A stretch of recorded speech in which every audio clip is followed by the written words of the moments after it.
മലയാളിമം life സ്റ്റൈലിലേക്ക് എല്ലാ കൂട്ടുകാർക്കും സ്വാഗതം. നമുക്കിന്ന് കോവയ്ക്ക വെച്ചൊരു ഉപ്പേരി ഉണ്ടാക്കാം. അതിനായിട്ട് ഇത് അരിഞ്ഞെടുക്കുകയല്ല ചെയ്യുന്നത്. നമുക്ക് മിക്സിൻ്റെ ജാറിലേക്ക് ഇട്ടിട്ട് ഇതൊന്ന് ക്രഷ് ചെയ്തെടുക്കാം. അതിനായിട്ട് ഞാനൊരു ജാർ എടുത്തിട്ടുണ്ട്. അതിലേക്ക് നമുക്ക് ഓരോ കോവയ്ക്ക ഒരു 3 പീസൊക്കെ ആക്കിയിട്ട് ഇട്ട് കൊടുക്കാം.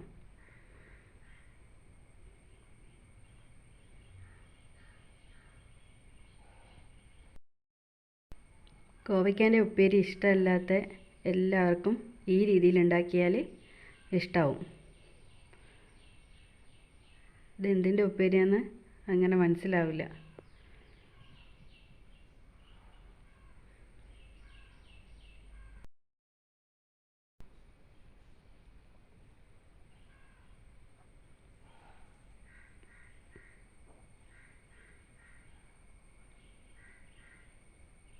ഇതൊന്ന് നമുക്ക് ക്രഷ് ചെയ്തെടുക്കാം.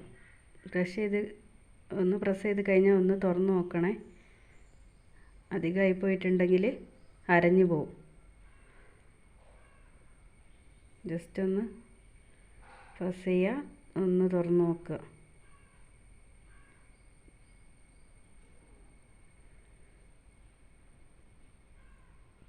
ഇതവിടെ ആയേണ്ടത് ഈ ഒരു പരുവത്തിൽ നമുക്കെടുക്കാം.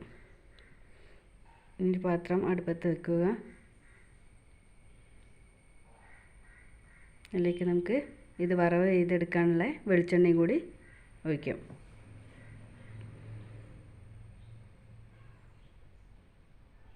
വെളിച്ചെണ്ണ ചൂടായതിന് ശേഷം അതിലേക്ക് നമുക്കൊരു സ്പൂൺ കടുകിടാം. കടുക് പൊട്ടിയ ശേഷം അതിലേക്ക് 6 ചെറിയുള്ളി ചെറുതായി അരിഞ്ഞു വെച്ചത് ഇതിലേക്ക് ചേർക്കാം. ഇതൊന്ന് മൂത്ത് വരട്ടെ.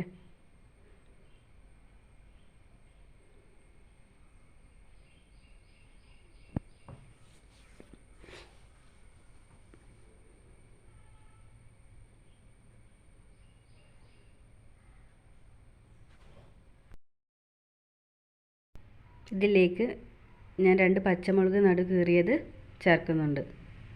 അത് നല്ല എരിവുള്ള പച്ചമുളക് ആയതുകൊണ്ട് 2 എണ്ണമാണ് എടുത്തത്. എരി കുറവാണെങ്കിൽ 3-4 എണ്ണം ഇടേണ്ടി വരും. നന്നായിട്ട് ഇളക്കി കൊടുക്കാം. ഇനി നമ്മൾ അടിച്ച് വെച്ചിരിക്കുന്ന കോവയ്ക്കും കൂടി ഇതിലേക്ക് ചേർക്കാം.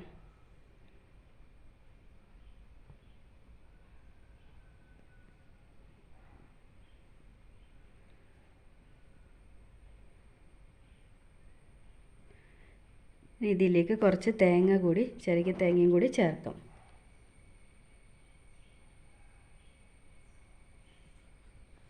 ഇതിൽ 6 ടേബിൾ സ്പൂൺ തേങ്ങ ചിരകിയതാണ് ചേർക്കുന്നത്. പിന്നെ നമുക്ക് കുറച്ച് ആവശ്യത്തിന് ഉപ്പ് കൂടി ചേർക്കാം.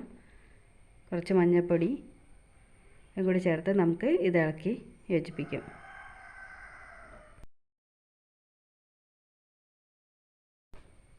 നന്നായിട്ട് ഇതൊന്ന് ഇളക്കി യോജിപ്പിച്ചതിന് ശേഷം നമുക്ക് ഇതൊന്ന് 10 മിനിറ്റ് നേരം അടച്ച് വേവിക്കാം.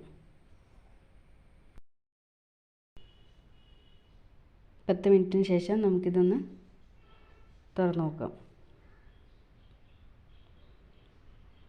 എന്നിട്ട് നന്നായിട്ടൊന്ന് ഇളക്കി കൊടുക്കാം. ഇപ്പോൾ കോവയ്ക്കെല്ലാം നന്നായിട്ട് വെന്തിട്ടുണ്ടാവും.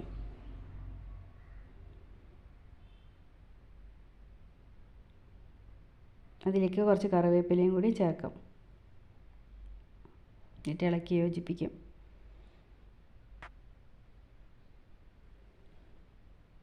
ഈ ഒരു ഉപ്പേരി എന്തായാലും ഉണ്ടാക്കി നോക്കണേ.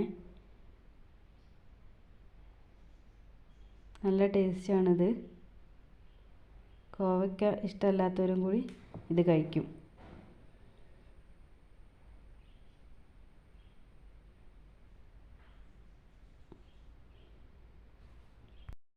നമ്മുടെ കോവയ്ക്കയുടെ ഉപ്പേരി ഇവിടെ റെഡി ആയിട്ടുണ്ട്.